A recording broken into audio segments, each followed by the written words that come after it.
Welcome to Breakthrough Minds with Raj Mahapatra. I'm Raj, and I get to sit in the room where cutting-edge technology is being built. And the conversations I'm part of are just too good not to share. That's what this podcast is all about. Patrick, thank you so much for joining. I am so excited. We are here in San Francisco, which is amazing because actually we're both from Manchester. Raj, thank you so much for having us, or having me and Zally. It's cool to be sitting here after a 10.5-hour flight from Manchester. Yes, you just arrived in about 2 hours ago. Yeah, just under 2 hours ago. So it's 1 o'clock in the morning in Manchester, but here we are in the afternoon, looking out for a beautiful view of the Bay of San Francisco, which is over my shoulder. So I'm not going to turn around and look at it. No, but no. I know the sunset is looking glorious, and I know that you've left pouring rain in Manchester. I did, and also in London. It was pouring down in the whole of UK, and here we come to I think it's like 17, 18 degrees. It's lovely, yeah. Yeah, so there's no reason, there's no, I can't think what the word is. There's no surprise that San Francisco is such a great place to do work. Yeah. Business. No, Manchester is great, by the way, as well. We're going to talk about this. Except the rain. We might talk about this in a bit. So before we really get started, first question I ask everyone is, who are you and what do you do? So I'm Patrick Smith, founder and CEO of Zally, a Manchester born and raised startup, but we are now being incorporated in Delaware with the help of Wilson Sonsini. And we are planning to set our HQ here in San Francisco. So we're based just around the corner on Mission Street. We were born 3 years ago after a personal experience with me trying to solve a problem for family members, which we can talk about more in detail later on.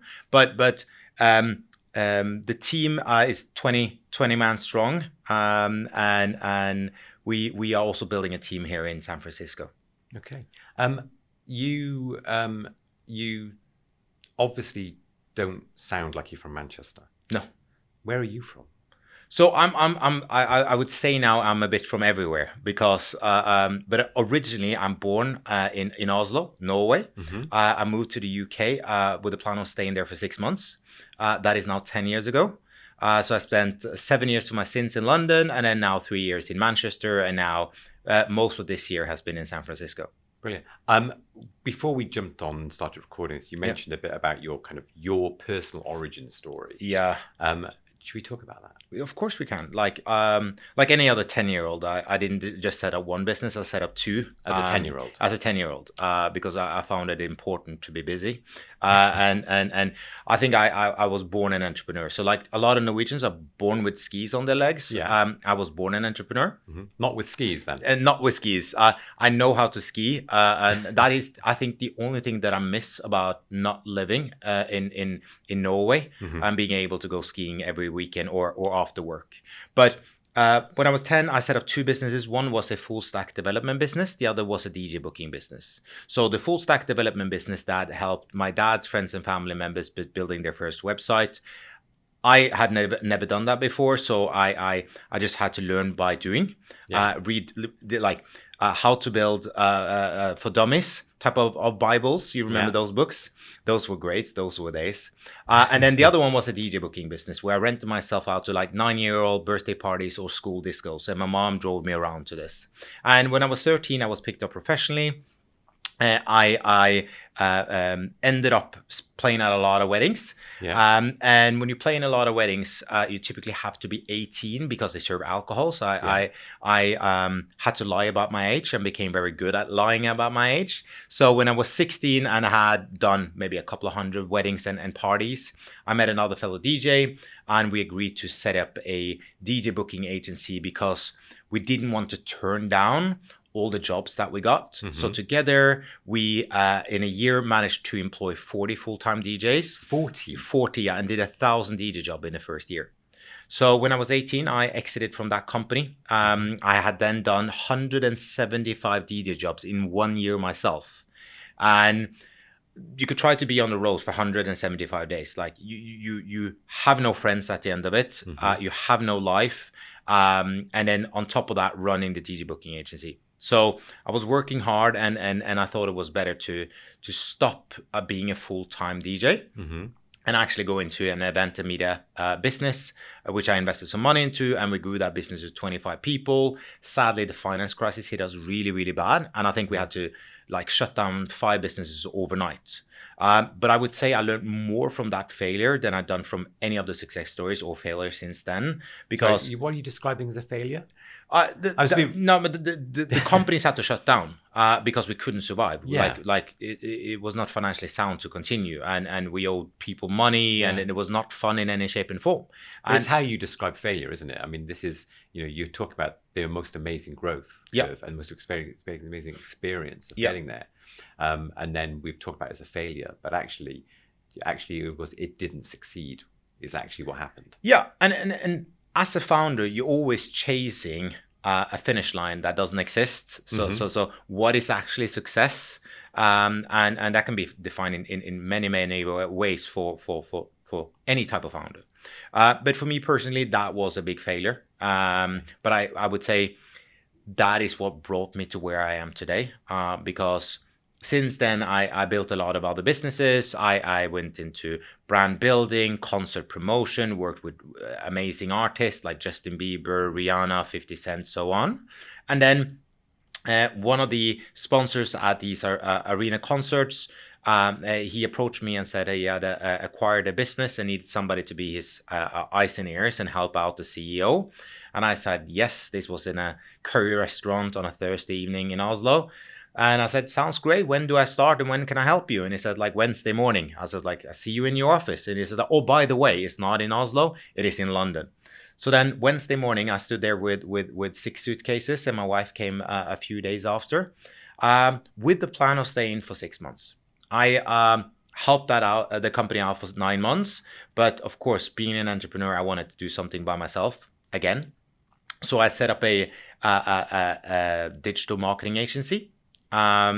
With a goal of trying to connect micro-influencers. So this is 2015-16, and micro-influencers are someone that has up to like 10,000 following on Instagram specifically, and there's an organic built following. So they had a strong community.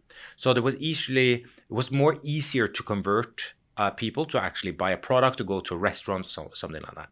So I started organizing an event. 165 people came to the first event in London. Luckily, Uber Eats and Deliveroo was at that event. And they said, all these influencers? I said, of course I do. I didn't know any of them, but they were just guests. And they said, can you start hosting smaller events for us? So the day after, I set up a digital marketing agency. And 17 days in, I had to employ my first employee, grew that to 50 people, 250 retained clients, 100 adult clients. And we had some amazing brands we were working with. So we had Michelin and Butler, we had Stonegate, we had AB InBev, Diageo, Burger King, McDonald's, you name it.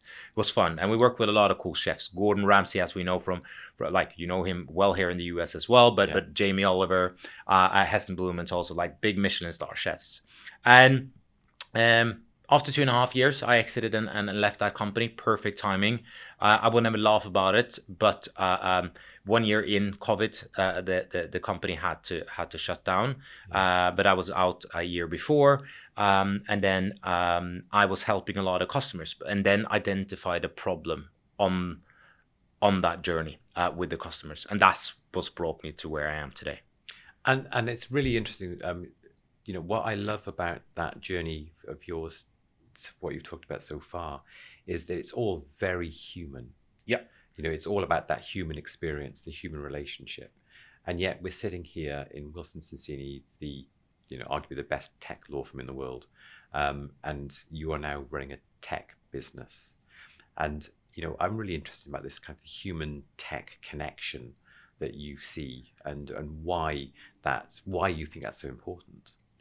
So number one, I think like no matter if it's tech or not, I think having human interaction, like us sitting here and talking together, is very different to sitting virtual and talking. I was struggling during COVID, actually having Zoom calls and not being able to actually touch someone or saying like, well done and a clap on the shoulder, because that's when you have worked many years of entertaining people as a DJ, it does something with you that you want people moving. You want to see people having fun and actually be there.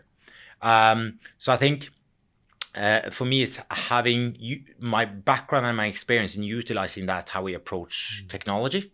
And there was sadly first when my mom passed away with cancer and left my dad with dementia, not being able to manage his affairs efficiently because he couldn't remember passwords, that I thought there must be a better way to actually authenticate my dad than using silly passwords or one-time passcodes and multi-factor and so on. So I set out on a journey to actually see, are we able to build a technology using how humans interact with their smart devices to authenticate them online? Yeah, so it's really interesting because I think you've talked about this in the past, about the idea that we in the world today, we require humans to contort to technology rather than saying, how do humans behave? Yeah. And how can we use technology to utilize the behavior of humans rather than the other way around? And I think that, we're here in San Francisco, and the other night I was reflecting on a conversation I had with someone where we talked about the need for humanoid robots. And, because actually it would mean that if you had humanoid robots, we could do things more effectively. And I said, well, actually, what's interesting is we've talked about humanoid robots. And I've just taken a Waymo. And if you had asked me 10 years ago about how do we drive a car down a road without a person driving it, you would talk about a humanoid robot. But actually, you get in, there's nothing there because the robot is the car. So there's an element of, we've thought the technologies can contort to humans. No, humans have to contort to technology, but actually we can go about life the way we want to go about life if we can get the technology right. That's what I'm trying to say, I think. Does that make sense? Yeah, it does. But I also want to say, how weird isn't it that you're sitting in the back of a car, especially if you do this alone? And I've been doing taking a Waymo because I leave the house really early in the morning to the gym, and I take a Waymo early in the morning, and I do that every single morning when I'm here, and it becomes just a normal thing. And what I've started to do when I sit inside this, the Waymo says "Good morning, Patrick," when I come in, and I actually respond to "Good morning," and I think about it every single day, but I want to continue doing that. And then that's the question, there's no one listening in or nobody's responding to that, but it's how do you make this part of human life that we have autonomous cars that are self-driving around San Francisco? This, by the way, is coming to London very soon. I know, yeah. Yeah. And it's going to be interesting. The coolest thing about San Francisco, when you have all these Waymos driving around, especially when there are conferences here, and you're seeing everybody going. And there are so many of them. Yeah. Everybody going to the same destination, the Moscone Center. So it's very funny to watch that happening and everybody standing around there. But no, I think how can we humanize any type of technology, and how can we learn from that? Because the importance is that technology needs to adapt to humans and not the other way around. And that's what we're trying to do in Zally. Okay, so let's talk about that. Yeah. What do you do at Zally then? So we are pioneering something we have named behavioral AI. That's turning behavior into understanding. So today you can understand the what and how it's happened, but not the why. So we are looking at the full context from both living and artificial entities online. That includes humans, agents, and machines, and actually giving them the understanding in context. So we learn from how people, let us use humans as an example, because we talk about humans here, how they interact with their smart devices. So we capture sensor data from a user device, and that can be used for a multitude of things. We use it first. Our own applications are our security suite, which are authentication based. So we are able to continuously authenticate a user is who they say they are when they're actually interacting with the device. So if I pass my phone over to you, it will be blocked. And that has a tremendous value for all businesses out there, and all consumer-focused businesses. I was really touched when we talked about this earlier in the year, and you were saying that your father was phoning you up. No, not phoning you up.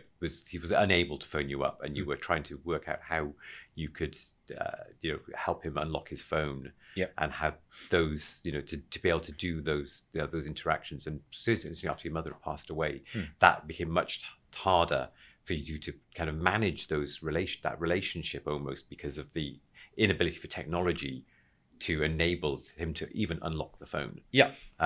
So you're a influencer, networker. You build a technology platform to manage that, but you really are focused on a completely different area, and then you've rotated around. Do you feel like it was a completely different thing you're doing now, or do you just think it's a natural evolution of what you were doing before? In terms of running a digital marketing agency, into night and day. Night and day. So what made you think you could do this? So there's a problem that needs to be solved. Am I the right person to do that? Definitely yes. Like I know the problem exists. Yeah. I understand the problem. And because I felt it firsthand with my dad, and now the more people that I meet, and a lot of our investors has the same experience. But let's be honest here, everybody hates passwords, and they are just silly. So we don't need them anymore. And with our technology, we can remove the need for password and create like a frictionless user experience. But it's not just about password. It's actually confirming, are you the right owner of that password? Are you the right owner of that phone or the device? That's fascinating, because I mean, I've written down here that you've described passwords not as a technical problem, but a human one. Yeah. And I think that's a really interesting point, because what you've just said there is, even if you've got the right password, you don't necessarily have the right human. No. And what you're saying is that what you're doing, essentially the approach you're bringing is one about trust, cognition, belief. I mean, I guess it's all those things in one, isn't it? Yeah. And you need to, I think for technology to continue existing in the shape and form and the speed that it goes towards, we need to make sure that we as humans are secure, because a password can easily be hacked. And remember, the more you use your passwords, and let's be brutally honest, a lot of us have 120 passwords on average. I don't know how many different passwords you have, Raj. You don't need to tell the password, but I can tell you. I use a service that means I have one password. Okay. So you store all your eggs in one basket. I have one password, and that one password generates for me every password, every website I use, every service I use, everything I use has a different password or passphrase or pass whatever. Yeah. And it's optimized for the most powerful password that site can maintain. Okay. So I use that. And also that one I use is constantly monitored. So that if there's any data breach on that, I get notified immediately, and I can change that one password. Fantastic. But I think that's also, how I use it. Yeah. But I am also very frustrated, because every so often I'm using a device that sometimes I unlock with my phone, my face, or my fingerprints or whatever, and sometimes that unlocking process is meant to unlock that service as well for me. And when it doesn't, I have to then type in my password. And that's a frustration, not because I forget my password, because I have to even type it in. Yeah. And then you're very aware then that actually just typing a password in is a potential.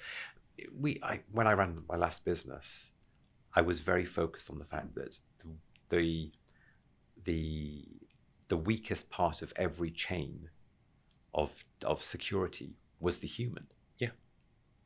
And it's the human writing down the password on a piece of paper was usually the biggest leak. So quite interesting. I have a friend that runs an IT firm, and a lot of times they come in and they take over that client, and it's just like, we need to understand how all your password system are set up, because they set it up in an MDM and then they organize it properly for them. And how they typically find these passwords is to go underneath the keyboards, and they find a post-it note and the passwords is there. And it's just like 7 out of 10. they find it underneath the keyboard or behind or hanging on the monitor. It's just ridiculous. But we talk a lot about passwords here. Password is not the problem. It is that we are not able to understand who is behind the device. Because if I give you my passwords, you will be verified as Patrick. Yeah, and that is a big problem, actually. Yeah. And as a lawyer, I can say I've seen it over numerous years. Yeah. That actually I've seen people sign things digitally when they weren't the person. And I'm thinking that's, no, actually I'd rather you sit down in a room with me and sign a piece of paper, thank you. Yeah. And that's how people also use witnesses today, where they don't even need to be in the room. And there's no way to actually track if they are in the room or not, unless the lawyer is actually there. So all of these things need to change. We need to be able to verify if the individual are behind the device, or in this specific use case, in the room signing that document. So our technology and what behavioral AI for security does is that it's able to verify point in time, but also continuously. So our biggest selling point is that we are able to do this continuously in real time. So when you say continuously, we're talking about micro patterns of behavior which exist in every movement you do. So I've been thinking about the conversation we had a couple of months back, where you were talking about in the way you pick up a phone. Yeah. But actually what you're talking about is far more fundamental than that. It's actually not just how you pick up the phone, but it's if the phone is in your pocket, how you're moving with the phone is continuously verifying who you are. Yeah. So if we take mobile devices today, are incredible devices, and they have a lot of sensors, and we utilize those sensors to train our models, and to actually be able to distinguish users from each other. That data is accelerometer, gyroscope, is fingerprint, is movements, all of these type of things combined.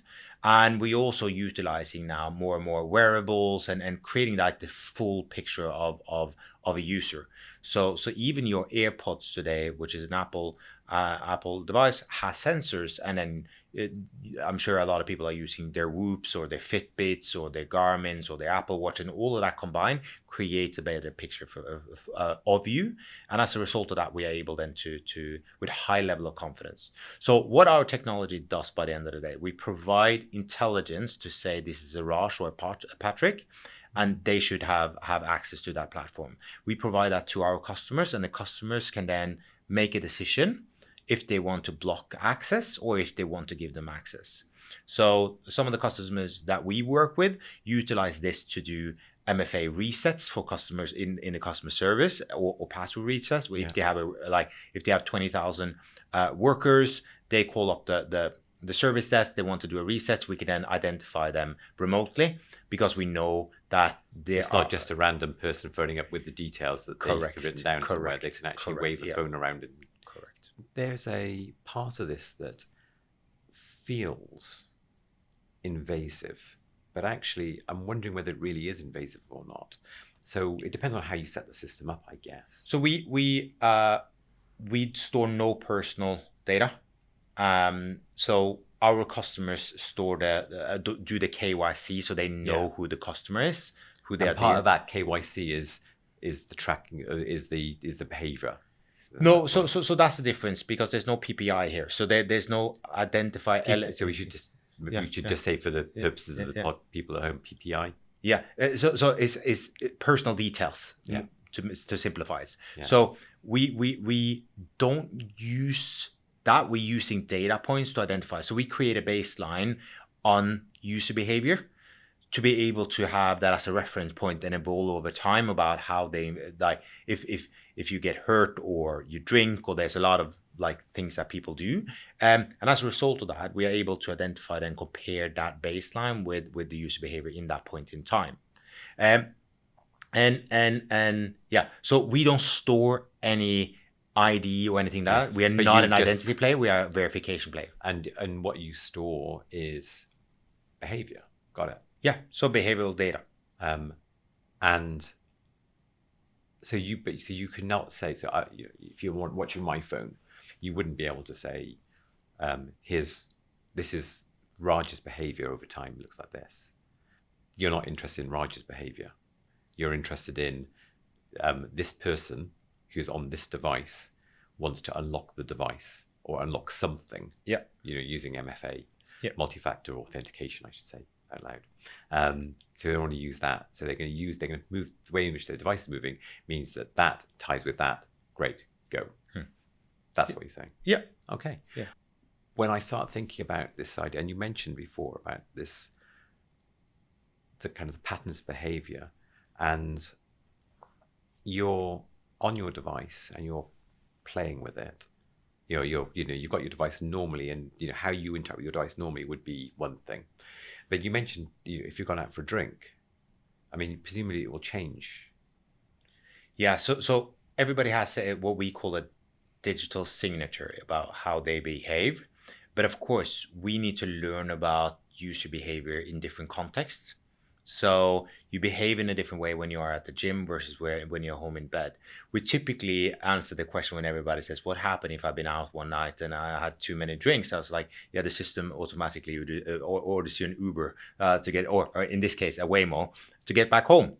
That's not the case, but it could have been used for that. If Uber wanted to protect their customers, it's like you had too much to drink and it pings up on the phone, I think you should go home, because we understand the context about where they are.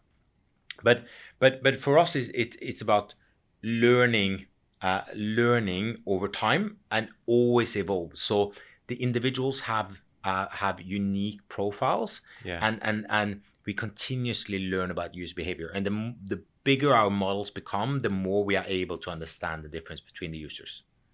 We've kind of talked about the way in which behavior can change kind of during the course of a day. Yeah.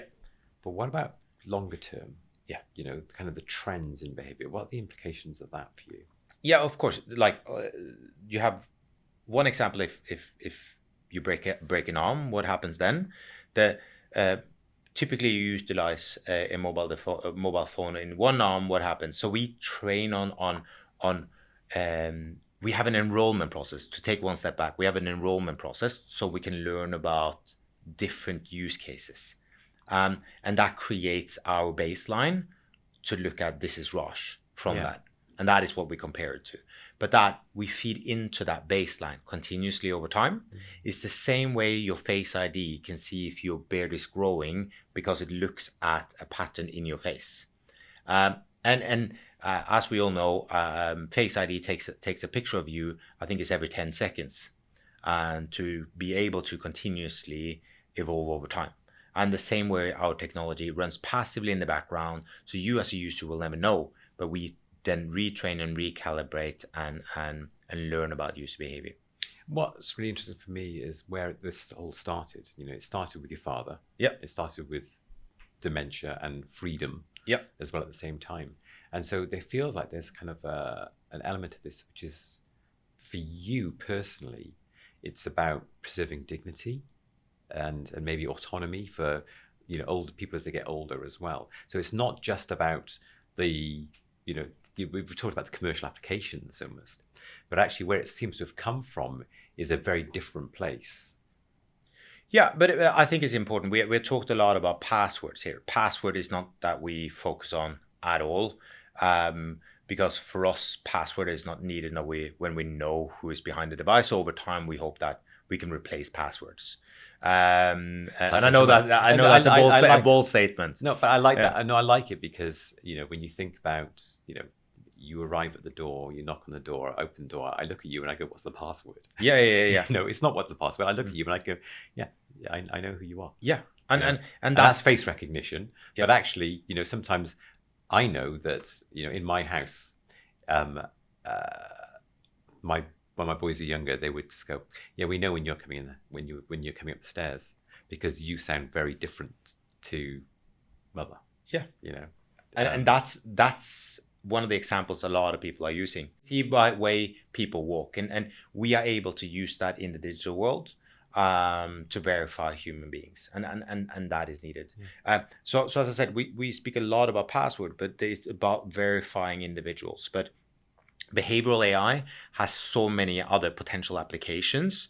We are just creating the security suite because that was close to my heart, and now it's become close to our team's heart of solving this, proving that we're able with behavioral AI, solving authentication once and for all, and then we're going to do more things. But the goal for us is to provide our models so other can utilize the models to create incredible things.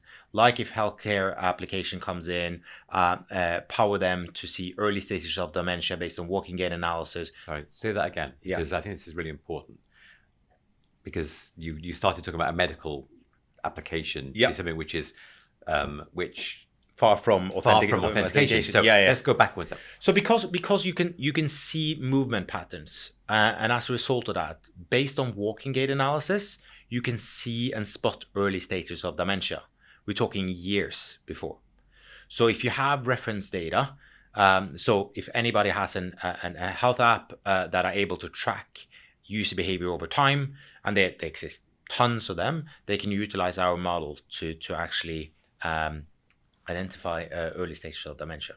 And I presume it's not just dementia, is it? At that point, if you talk about behavior patterns, all behavior patterns identify all sorts of different things. But then we can take something else that are more positive. Is you have a fitness app, we can then, if you use some variables, we can actually help you and guide you to train better, so increase performance, because we can then help you and guide you.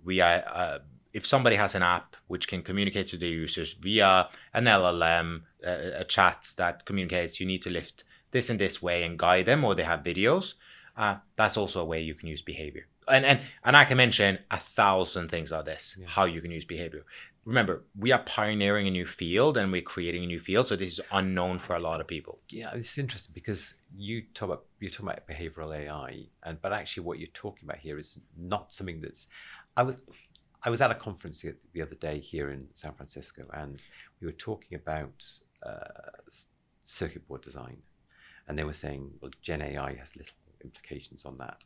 But actually, we discussed it further. We decided actually, because everything lives in language, there's always going to be an element of Gen AI and LLMs, large language models, within the way in which you interact with tools now, and therefore there's going to be an upside of that. But what you're talking about is that that underlying level of technology, which we've talked about neural networks in the past and talked about Bayesian modeling as a way of looking at machine learning as a separate feature. So you've kind of had that interacting with LLMs, and you've just talked now just about your science, your area of AI, and then an LLM being able to a way of interacting with it if you were at a gym and have a conversation with it. So you can have that, but what you're doing is fundamentally no one is doing this at the moment. No, not we have identified. Not you're aware of. We are not aware, and we haven't identified it, and specifically how we are approaching the market. We hope more people will start doing research around it, of course, because it's such an important field, and this become a part of what the big companies is already doing here in San Francisco and beyond, in other fields like at LLM. So I think it's the right time to do it. We're going to power other solutions, and vice versa, and how we can grow to actually help humans live a better life by the end of the day. I heard a great podcast with Brian Chesky from Airbnb a couple of years ago, and he was talking about this idea that you project into the future, you think about the future, and you think about not level, if 10 stages down the line, you think if 10 stages down the line would be, you just talked about the medical device, the ability to identify that. What does 25 stages down the line look like for you? What's the absolute blue sky thinking dream of yours when it comes to Zally and the technology you're building? No, so we think that everybody talks about AGI, LLMs behaving like humans, but I think behavior is a big contributor for this. So behavioral general intelligence for me is big, and I think that is our North Star. And that's the physical side, though, isn't it? Yeah. That's a good point, actually, because when we started the conversation off, you said about humans and about technology and verification. So how does behavioral AI work with non-humans? What does that So mean? there are interactions and movements in machines, like you mentioned, robots, cars, looking at context around, and we are able to learn from that type of behavior because everything is moving and from movements. But also, if you think about how we can use human behavior to fuel agents, and they can act like humans online. We know that payments is a nightmare. How do you authorize payment for an agent? If it has been verified from a human being, and we can behave like that, maybe we can authorize that in the future. So we are in dialogue to see how we could help solve that. So there's a lot of different applications about how you can use that across humans, agents, and machines.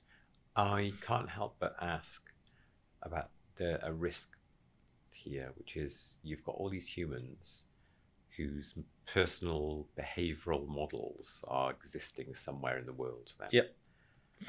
And does that mean we're making the human hackable effectively? That if we want to have a device that can mimic a human 100%, we're not making that completely possible. No, but I think there's a lot of people doing that with robots these days as well, trying for them to behave like humans. Yeah, I mean, there's a difference behaving like humans and behaving like Patrick. Yeah. The good thing that you need to find, without me going too much in details, you need to find guardrails about how you can protect that. There needs to be models that are not allowing behavior to be replicated over time. See, and now we get onto my favorite subjects, because actually when we talk about guardrails, we're talking about ethics and morals and the application of AI within that area. And I think that one of the things that we need to start thinking about much more is that that down the line we are going to get to a point where we have to start thinking about the moral implications of some of these things. And we've done it in the past, but the speed at which we're evolving right now, we need to think about guardrails today. So, I think that conversation is one which is fundamental, not just to what you're doing, but to what everyone is doing today. Yeah, I think we AI is moving so fast. I don't think everybody has full control over where it's heading, and I think and that's the reason why they talk about this bubble. I don't want to talk about the bubble, by the way, but I think everybody talk about it because there's something that is unknown. Well, I mean, I've talked to engineers and at various different places, and the engineers say the fundamental thing, and it's well documented as well, that engineers working in Gen AI don't understand Gen AI. Yeah. And it's just an accepted norm that we don't know it, and I think it's because the way in which grokking works and the way in which the evolution of is so, because it's based in language, you don't know the impact of the next. No, it's like you let it go and you sit there and watch what will happen. Yeah, and if it doesn't go the way you want it to go, you have to go back. Start again. So, and that is, of course, when you use a transformer-based architecture, like a lot of these, and then generate, and something will happen, and you get fascinated by it, but you have no control. Like in the past, on standard model training, you were able to create some set parameters to actually what you wanted to achieve. And that was as we all know, that's the big shift with transformer-based architecture and so on, that there's a machine making decisions for you instead of the other way around. And so we're taking the humans more and more out of the decision making and let it go on. And to say it in the most non-technical way possible. And that is scary. So where will we end up? But I think that's the reason why, I think it's important that we talk about the ethics around it, create guardrails, understand the risk. We have established really early a risk committee to understand, one, what's the internal risk for us as a company, but what is also our technology doing externally. So we need to have a clear plan about where we are heading and what's our limitations, because our technology can also be used in a very negative way if it goes down to it. I think that's true of many technologies Yeah, today. yeah, And I think that's why it's really important. But then it's better that we are the player that is involved, not in the bad things, but have control over it, rather than something getting in the bad hands. I agree. I agree completely. And I celebrate the fact that you've done these things already, or taking action in that direction. Absolutely. What happens in, let's look, rather than looking at absolute blue sky thinking. Yeah. You know, your authentication works. What does the world look like in, just imagine, a normal day in the life of me in 5 years' time. There's butterflies everywhere, and there's sunlight, and it stopped raining in Manchester. Yeah. No, I like, humans don't need to go around remembering passwords all the time. We're able to verify. We're not trying to replace MFA. We're trying to become now a confidence source that it is Raj continuously. So this will run seamlessly. So your day would just go on as it has, but without all those friction points where you have to reset password, you have to do this, you have to do that, and authorization. So we can trust the user is who they say they are, and we will definitely in the next few years reduce fraud massively. And that is the biggest point here. Take down criminals and bad actors that have bad intentions online. That will be reduced massively. And I think that is interesting. I don't have the numbers yet, but when I have, I will tell you, Raj, and we could do another podcast. But that is going to be interesting. Amazing. Patrick, before I go on to the last question for you, You have 5 more questions before the last question. Yeah, absolutely. Yeah. Actually, no, I've got. I normally would offer my interviewee if they have any questions for me. Well, that's an interesting one. Where do you see the world in 5 years' time when it comes to AI? When it comes to AI, yeah. Every time I have a conversation at the moment with someone, I think it's a moving goalpost, really. Sometimes I think, having talked to people, that AGI, having talked to one person, could be as early as next year. I talk to other people, it could be as far away as 50 years out.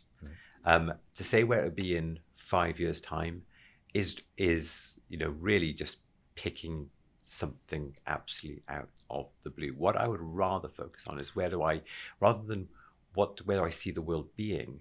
I'd rather talk about what I hope the world would be like in 5 years time. How will we be prepared for the future? And what I'm really hoping is that within the next 5 years, we have a collective vision for what we want to preserve for humanity.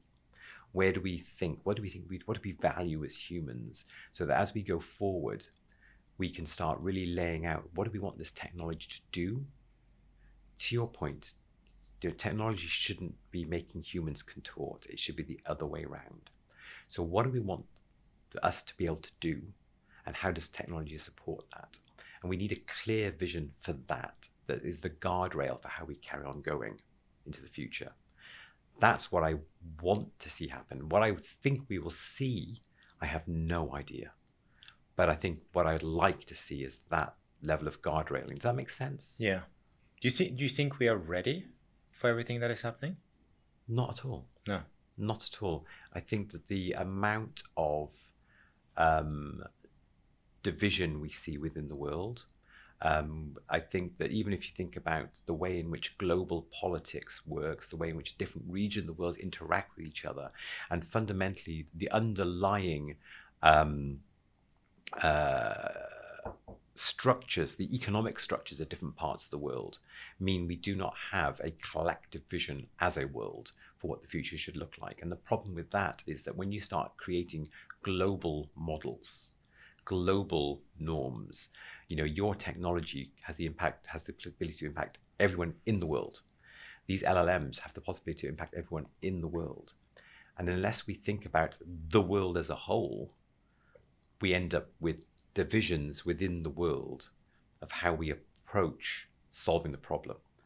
And if we don't think globally about what governance and regulation looks like here, what those guardrails look like, if we don't think globally about it, we end up with a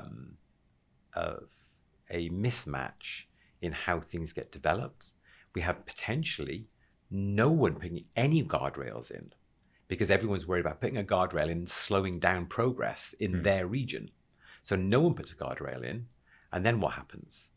We accelerate into the future without anything slowing us down, without anyone thinking carefully what are the ramifications of what we're doing.